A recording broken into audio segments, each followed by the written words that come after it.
سبحان انټرنیشنل سکول سیسټم او سبحان انټرنیشنل انګلیش اکیډمي اګاره د کلی د بیوسا بیکسا یتیمانو کونډو غریبانو لپاره د دریو قربانو تابع کړي و میډیا سره د خبرو په وخت د مفتی سبحان الله فرزند حافظ محمد اسامه اوي چې موږ د اختر په دویم ورځ دا قربانې د هغه چا د فاره کړې وي څوک چې د خپل قربانې وس نه لري هغوی زیاته کړه چې موږ د لوی اختر نه څو ورځې مخکې د کلي په یو غریبانو کې راشن تقسیم کړو او نن مو تقریبا 250 کسانو لا غوښه ورکړه حافظ محمد اسامه وایي چې موږ د سړځای په موسم کې د مدرسو 1400 ماشومانو کې بلوزونه ګرمې ټوپۍ جورابې او کمبلې تقسیم کړې وي او ان شاء الله دا سلسله به همدارنګه جاری وي هغوی وایي چې ان شاء الله کو ژوند و نو روان کال به د خپل ډونرز په مدد لس قربانې کوو حافظ محمد اسامه وایي چې موږ د یو چت د لاندې دینی او دنیاوي علوم خایو چې پکې د نرسري نه پنځم جماعت پورې ماشومانو له سبحان انټرنیشنل سکول د انګلیش لینګویج او ټیوشن لپاره سبحان انټرنیشنل انګلیش اکیډمي او دینی علوم لپاره دارالعلوم اګاره شامل دي هغوی زیاتوي چې موږ د خپل علاقې د خلکو لپاره لانګ ټرم او شارټ ټرم منصوبې جوړې کړي په شارټ ټرم کې موږ خلکو سره دا رنګ امدادونه کوو او په لانګ ټرم کې به ماشومان داسې تیاروو چې ان شاء الله ډیر زر به هغوی په خپل آنلاین پیسې ګټي هغوی والدینو ته اپیل وکړو چې د خپل بچو د روښانه مستقبل لپاره خپل ماشومان موږ سره داخل کړي ان شاء الله موږ به ستاسو په توقعاتو پوره خېجو بسم الله الرحمن الرحیم تاسو ډیر مننه کوم چې تاسو راغلئ دلته په دې اختر کې موږ له ټیم راکو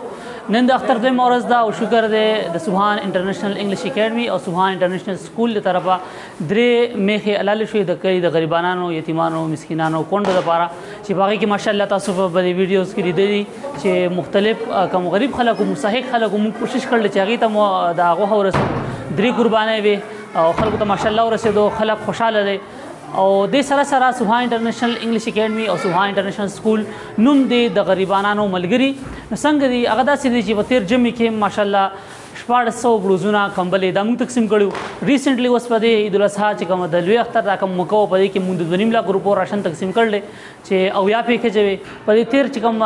وړوکی اختر او روزه کې په هغې کې موږ ماشاءالله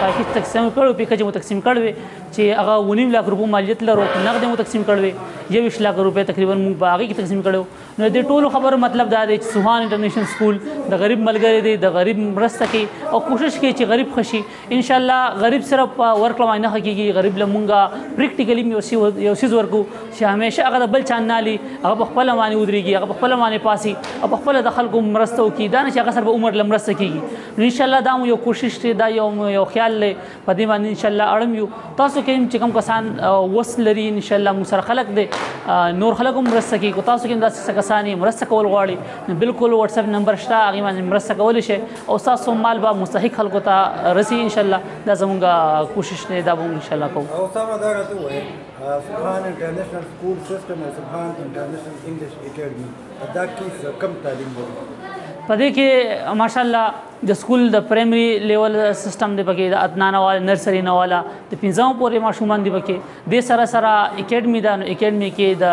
5 ګریډ نه والا د سیکنډ ایئر پورې ماشومان دی هغې ته ګرامر کلاسونه هغې ته چې کوم سکول کلاسونه دي ساینس دی هغه ورته پړاولی کېږي بایو کیمسټري میتھس او فزیکس سره پړاولی کېږي د سره سره د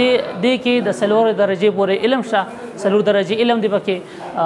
حفظ کلاسونه دی پکې ناظري کلاسونه دی پکې موږ سره پکې په مدرسه کې 11 استادان دي او په سکول کې چې کوم دي هغه نه کسان دي موږ ټوټل موږ دا سټاف یو تقریبا 22 قسم سټاف یو دلته او ماشاءالله ډیر زبردست خلکو ته تعلیم رسول کېږي ډیر زبردست خلکو ته پیکج تقسیمول کېږي دا سبحان انټرنیشنل سکول مقصد دی او ان شاء الله موږ په دې کې مخکې ځو تاسو په تعاون سره تاسو په دواګانو سره تاسو موږ خپل دواګانو کې ساتئ تاسو موږ سره خپل مرسته کوئ ان شاء الله موږ خپل کار جاري ساتو زمونږ ټیوشن د پسې وسته کوچنګ کلاسز سٹارټ دي پس چې کوم ماشومان لکه 10th وګو هغه سره هغې ته کوچنګ کلاسز سٹارټ دي د سره سره د 15 نه والا د 12 پورې چې کوم ماشومان دي د هغې د ګرامر کلاسز سٹارټ دي د هغې د سپوکن کلاسز سٹارټ دي د هغې کنورسیشن کلاسز سٹارټ دي دا ټول کلاسونه سٹارټ دي ګرامر ماشاءالله دا اداره یو خبره ده کومه سار د مانځنه والا سار مانځنه والا او د ماوستن مانځن یو غنټې وروسته پورې دا اداره فنکشنلی دا اکټیو وي دې ته دغه د پوره ورځ چې کومه د ماشومان زی راځي ماشاءالله یو رونق پکې بحالي او هغې سره سره به موږ داسې اکټیویټیز کوو چې کوم سوشل اکټیویټیز دي نو انشاءالله خدای پاک به دې کې زموږ مدد کوي